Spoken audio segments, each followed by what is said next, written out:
Sabado night nga po at tahimik ang kapaligiran dito sa aming bahay. Wala kasi si Apollo. Umuwi sila ng apalit dahil birthday ng kanyang tito. So kami, ang gagawin namin ay gagawa kami ng lakad. Naisipan naming mag-food trip. So saan kami dadali ng aming mga paa? Sabi nga ni Ate Nancy sa Malolos Convention daw, kaya lang baka sarado na. So pinatanong muna namin kay Sarcy sa kapatid niya and dun sa friend niya kung hanggang anong oras bukas ang food park doon. Kasi mga ano na yan, 8:45 na. So feeling namin naabot naman kami, kaya sakay lahat kami sa kotse for the go. So ang bilis, nandito na po kami. Ayan po at marami pang ang tao. Liliko na kami sa parking dahil ang daming nakapark dyan sa may gilid ng kalsada. So papasok kami dun sa loob. Ang dami pa po palang nagpupunta at para kumain kahit anong oras na. Dumating kami dyan mga 9:30 na pero ang dami pa rin pong tao. So dito nga sa pinakauna, ang tinda nila ay pork tonkatsu with the rice. Saka iba pang mga Japanese goodies. So, lipat naman tayo dito sa kabila. Sabi ko, pipili muna tayo. Meron din po silang tindang Jayco. Ayan nga. At meron pang mga ice cream sa cup. Ice cream cake yata yun. Dito naman sa kabilang side, merong kimchi. Merong mga chili garlic. Yung mga nakagarapon din yung nakatab yung Spanish bangus. Dito naman, iba't ibang klase ng cookies. And then yung may banana bread, may yema cake. And then dito sa kabilang side ay merong mang inasal. Ang dami palang tinda. Sa bungad pa lang. Dito sa kabilang side po ay merong mga iba't ibang klase ng samalamig. May mga banana chips, kamote chips, merong peanut butter na nakagarapon. And then dito sa kabila ay mayroon naman soteros, bibingka at puto bongbong. Marami na rin pong close. Dito naman sa kabila merong hotdog on stick, hotdog sandwich. Dito naman sa kabila parang ubos na kasi mga pinagtapunan ng kanin na lang yun. Yung parang mga chow fan na may mga toppings ganun.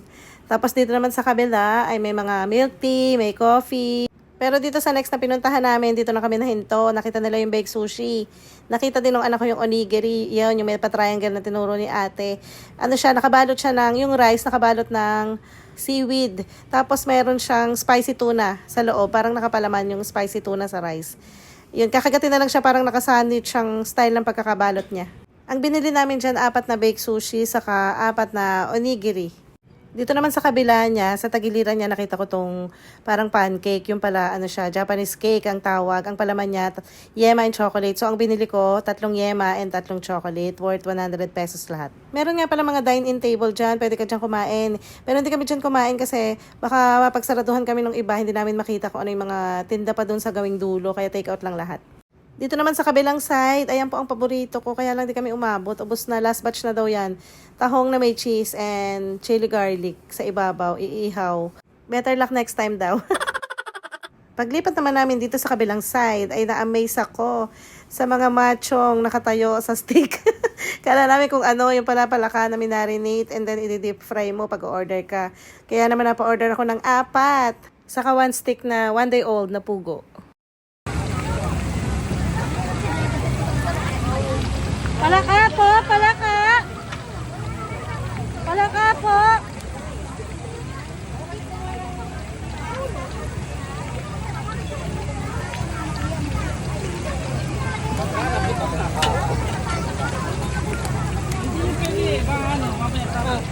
Palaka po, palaka.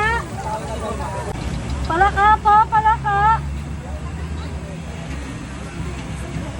Palaka po. Bolt ko tawagin, pinakamalaki niya. Kinakain po talaga to si Kuya. Gagagawa lang po namin yun. Para iba yung araneta. Ayun pala, araneta pala nasa. Marineta po may lason. Ma'am, maraming salamat po. Thank you, ate. Thank you po.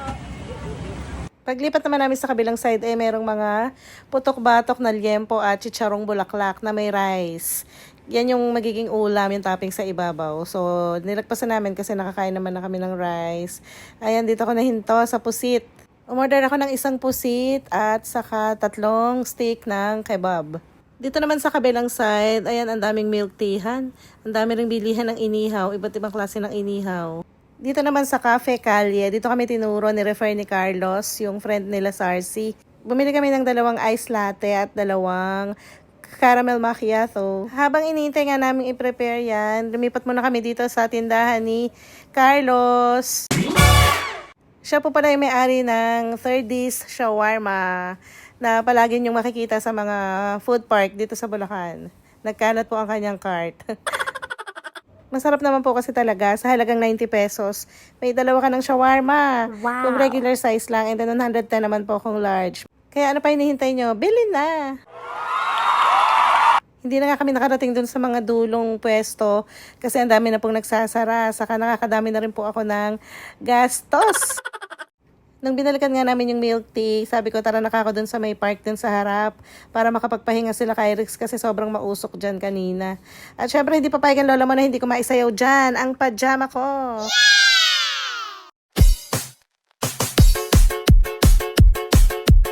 Arcade music, beats by DJ George Kalugdan. Once upon a time in the Philippines, Davao City, Mindanao, there is a beauty queen. Nagtitiktok lang sa gilid, ang galing niya sumayaw. Lahat ng mga tambay audience sumisigaw. Wow, ang galing sumayaw at ang ganda. Ganyan ang mga dugong Pilipina. Wow, ang galing sumayaw at ang ganda. Ika'y mapapahanga sa beauty Pilipina. Yes man! Ram pa pa pam pam pa pam pa pam. Ang ganda ng mga babae Pilipina. Ram pa pa. O, di ba nakakahiya? Buti na lang hindi ko sila kilala at hindi nila ako kilala. Sabi ni Kay Rix, Mami, ginagawa mo. Sabi ko, huwag mo akong pansinin, maglaro ka lang dyan. Natutuwa lang po ako kasi nagbubunga na yung mga pinaghihirapan ko, yung pinagmumukhaan kong tanga dito sa Facebook. Kasi lumabas na po ulit yung pangatlong payout ko. Marirelease po siya sa November 23. Akala ko nga po dati ay hindi ko kaya na kumita dito sa Facebook. Kasi nagpo-post-post lang naman ako para sa memories namin, mga friends ko, family ko, and then sa everyday na nangyayari sa buhay ko. Yung pala pwede ka naman palang kumita dito basta susunod ka lang sa content monetization policies ni Meta. So, nakauwi na nga po pala kami at dito na namin kakainin lahat ng pinamili namin. Makain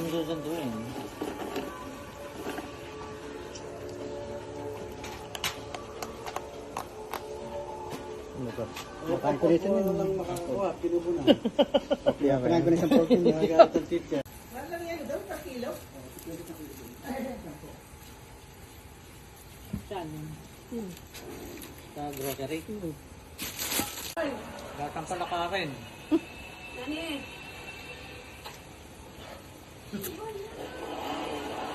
Yun lamang po for today's video. Thank you Lord sa lahat ng blessings. Bye-bye.